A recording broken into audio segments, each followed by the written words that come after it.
Hey team, I know you're all here to see my macrame pot hanger, but I wanted to quickly share with you some of the grow project updates. So firstly, this cilantro, it was growing really good at first. It's always been kind of delicate, and I don't know if that's because it doesn't have to build up any kind of wind resistance because it's indoors, so it doesn't make the plant very strong. My guess, however, is that it's a house fruit flies issue. The little flies that get in your plants, I assume they're fruit flies. They do like to harbor in the houseplant soil, so that could be an issue. The other issue could also be the terracotta. This terracotta pot is actually one that I got from the thrift store, and I didn't sanitize it prior to using it, which was a huge mistake, because especially with terracotta, I'm finding that it seems to harbor bacteria more than other pots.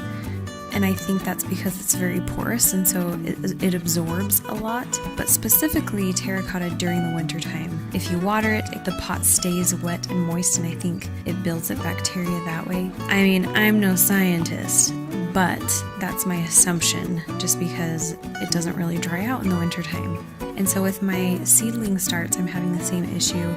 A lot of the pots are molding. I'll quickly add that starting seedlings in terracotta pots, so while they're super cute, they're not great for seed. It doesn't keep it moist for very long at all. If I don't water these, like soak them every other day, then the seeds don't germinate or the starts will die.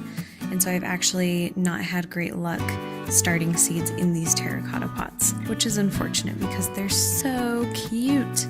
But some of the seeds that are doing well are the hardier ones that I planted. So I've got the lavender, the bluegrass, and the spearmint that are all doing really well. The rosemary has had a couple starts come up, but then they dry up too fast before I get around to watering it, and so it hasn't actually made it, which is unfortunate. And then nothing with my peach seed or that second lavender. The others are doing okay. I just don't know that I'll start seeds in these little pots again. So the cilantro might get the boot. We'll have to see if it can pull through. My tomato and bell pepper are doing really well, which is exciting. The bell pepper has been a very slow grower, which is good considering the tomato is getting so big so fast. But again, I'm kind of planning to raise these indoors anyways and see if we can get them to fruit. What I'm using for a fly solution is a apple cider vinegar and dish soap solution, which I read on the internet was supposed to work, although it has not been attracting any flies. I do not know why. So if you guys know of a better fruit fly solution, let me know. So then I have the Hoya that I'm trying to propagate, because there was a very long vine with one of them touching the floor, and so that's the one that I was like, well, I might as well just try and propagate it since it's already on the floor. So I cut it up a little bit, and I'm trying out water propagation. I never look up tutorials before I do these things just because I want to see if I can figure it out myself. It's kind of a fun challenge. So we'll see if they take off. If not, I'll consult the internet. And then the other two propagation projects, the Strelitzia and then the Laurenti snake plant. I was going to see if I could propagate these in water, but no success. The ends are just kind of molding and turning black. I just don't think that water propagation is the best method for these, which with the snake plant, I was expecting better results just because I've seen people propagate the snake plant in water and it's worked for them. So I'm a little bit disheartened that it didn't pull through for me, but I think we're gonna give it a second go and I'm gonna try and propagate it in dirt. And the Strelitzia, I just have to look it up, I guess. These cuttings are going in the compost bin, but you know, with every failure, I always learn something. So no regrets.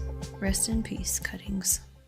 In this new plant that I got in the last vlog, I was really excited about it, but I have not been loving it, only because since I repotted it, it's very sensitive. I mean, I can just pull on the leaves and they'll pull up without there being any resistance at all.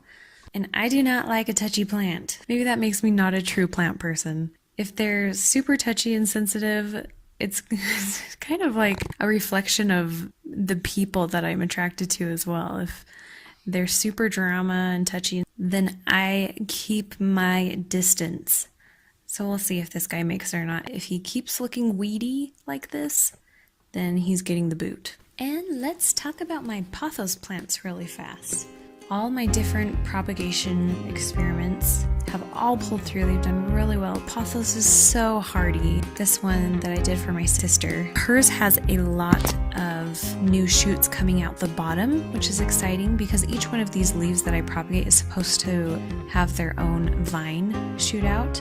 And so these are just the beginnings of those, which is very exciting to see. She's got like 5 or 6 coming out. So there was one that was on my shelf in my living room, and it kind of outgrew its terracotta pot, so I repotted it into the pot for my mom. And then that's what I put in the macrame plant hanger. And since I brought it up, let's talk about the pot hanger. So I got these pop toggles. The screw goes in the middle of that. They just go in the ceiling and then pop out. It kind of reminds me of a period cup. Boink.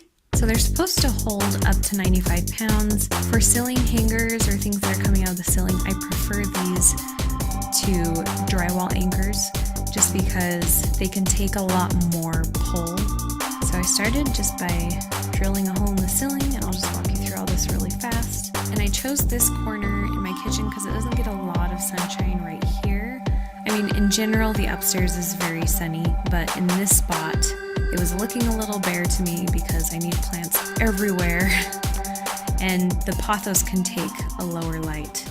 It can take no light too, which is really nice. It's a very tolerant plant, so I decided to put one of those here to kind of fill up this awkward corner space, bring some life to it.